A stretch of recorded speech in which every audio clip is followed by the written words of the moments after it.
Hello everyone, कैसे हैं आप सब। उम्मीद करता हूं आप सब काफ़ी अच्छे होंगे। मैं पिछले के भांति जैसा मैं हमेशा करते आया हूं आप सबके लिए फिर से एक फ्रेश और टॉपिकल पॉडकास्ट लेकर के आ गया हूं।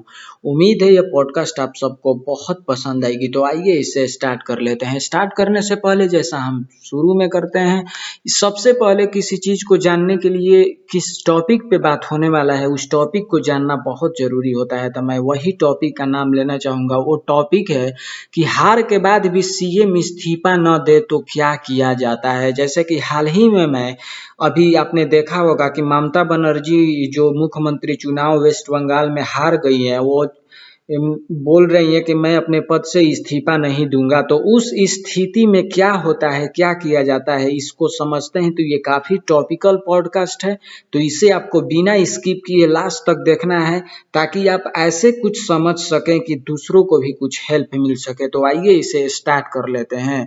अगर कोई मुख्यमंत्री सीएम यानी कि चीफ मिनिस्टर चुनाव हारने के बाद भी इस्तीफा नहीं देता, तो यह पूरी तरह इस बात पर निर्भर करता है कि उसने कौन सा चुनाव हारा है और उसके पास विधानसभा में बहुमत बचा है या नहीं।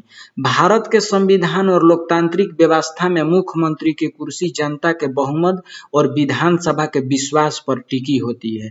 इसलिए केवल चुनाव हारना ही हमेशा इस्तीफे की वजह नहीं बनता, लेकिन कई परिस्थितियों में इस्तीफा देना लगभग तय माना जाता है। सबसे पहला चीज को आप समझिए कि सीएम कैसे बना रहता है। मुख्यमंत्री तब तक पद पर बना रह सकता है जब तक उसके पास विधानसभा में बहुमत हो, उसकी पार्टी या गठबंधन सरकार चला रहा हो, राज्यपाल को लगे कि सरकार के पास समर्थन है।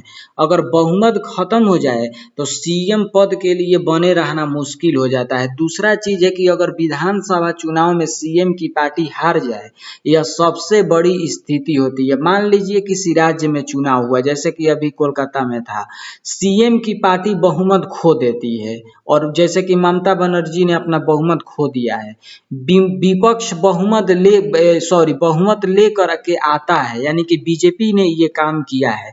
तो ऐसी स्थिति में मुख्यमंत्री को इस्तीफा देना पड़ता है, यानी कि ममता बनर्जी को इस्तीफा देना पड़ेगा क्योंकि बीजेपी सत्ता में आ गई है, उसको जनता ने बम्पर वोट से जितवाया है। तो उसको क्या कहा जाता है कि वह सीएम यानी कि कार्यवाहक मुख्यमंत्री के रूप में रह सकता है। नई सरकार बनने के बाद पद छोड़ना अनिवार्य हो जाता है। अगर वो इस्तीफा न दे तो राज्यपाल हस्तक्षेप कर सकते हैं। बहुमत साबित करने के लिए कहा जा सकता है फ्लोर टेस्ट, ये क्या बोला जाता है, फ्लोर टेस्ट में हार गए तो सरकार गिर जाती है। अगर सीएम अपनी सीट हार जाए लेकिन पार्टी जीत जाए तो यह बहुत महत्वपूर्ण स्थिति है। इसको हम लोग समझेंगे। मान के चलिए कि चुनाव हुआ और सीएम जिस क्षेत्र से खड़ी है वो हार गई लेकिन उनकी पार्टी जीत गई, तो यहाँ पे क्या होता है, ये बहुत महत्वपूर्ण स्थिति है। उदाहरण के रूप में आपको सपोज डेट में समझना होगा, मुख्यमंत्री खुद चुनाव हार गया लेकिन उसकी पार्टी बहुमत लेकर के आ गई, तब क्या होगा। संविधान के अनुसार सीएम कुछ समय तक पद पर रह सकता है, उसे 6 महीने के अंदर विधानसभा या विधान परिषद का सदस्य बनना होगा। इसलिए सिर्फ अपनी सीट हारने से सीएम तुरंत नहीं हटता। भारत में कई बार ऐसा हुआ है कि नेता चुनाव हार गए फिर उपचुनाव जीत कर वापस सीएम बने रहे। तो अगर इस्तीफा देने से मना कर दे, तो अगर सीएम इस्तीफा देने से मना कर दे तो मामला राजनीतिक और संवैधानिक दोनों बन जाता है। इसमें राज्यपाल की जो भूमिका है वो काफी अहम होती है। तो क्या होती है कि सीएम से बहुमत साबित करने के लिए वो कहेंगे विधानसभा में फ्लोर टेस्ट करा सकते हैं। अगर सीएम बहुमत साबित नहीं कर पाया तो उन्हें हटाया जा सकता है, उसे हटने के लिए वो बोल सकते हैं, दूसरी पार्टी को सरकार बनाने का मौका देंगे। फ्लोर टेस्ट क्या होता है, कब से मैं बोल रहा हूँ फ्लोर टेस्ट, तो आखिर ये होता क्या है। फ्लोर टेस्ट विधानसभा में कराए जाने वाला शक्ति परीक्षण होता है।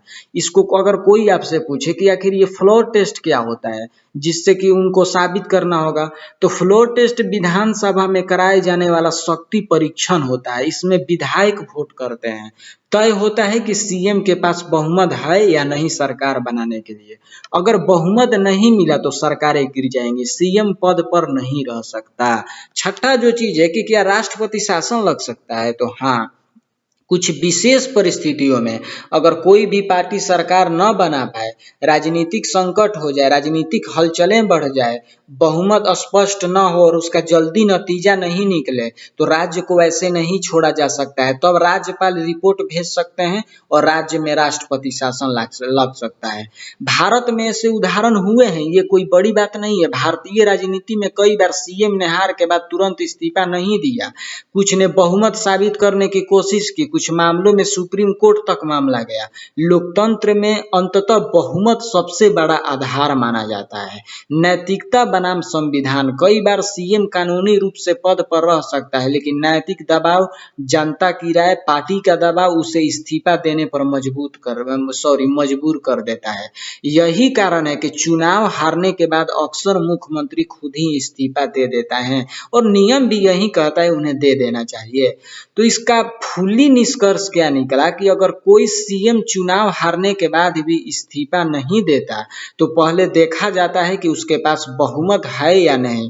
राज्यपाल फ्लोर टेस्ट कराएंगे, बहुमत न होने पर सरकार गिरेगी, जरूरत पड़ने पर राष्ट्रपति शासन लगेगा। लोकतंत्र में आखिरी फैसला संख्या यानी कि बहुमत तय करता है, सिर्फ कुर्सी पर बैठे रहने की इच्छा नहीं। कुर्सी पर बैठे रहने और सोच लेने से कोई सीएम नहीं बना रहेगा। तो उम्मीद है कि आप इस पॉडकास्ट के माध्यम से कि हार के बाद भी सीएम अगर इस्तीफा नहीं देते हैं और उस स्थिति में क्या किया जा सकता है, इसको आप आसान भाषा में समझे होंगे। तो मुझे यानी कि संकित सिंह राजपूत को दीजिए इजाज़त। नमस्कार। आप अपना और अपने फैमिली को ख्याल रखिए, बहुत सारा ख्याल रखिए। और अगर इस चैनल पर नए आकर के इस पॉडकास्ट को सुन रहे हैं तो प्लीज़ इसे सब्सक्राइब कर लीजिए और इस पॉडकास्ट अगर देखे हैं तो इसे मुझे कमेंट बॉक्स में बताइए कि आपका राय क्या है। मैं उस पर रिप्लाई जरूर करूँगा। तब तक कि मुझे दीजिए इजाज़त। जय हिंद, जय भारत।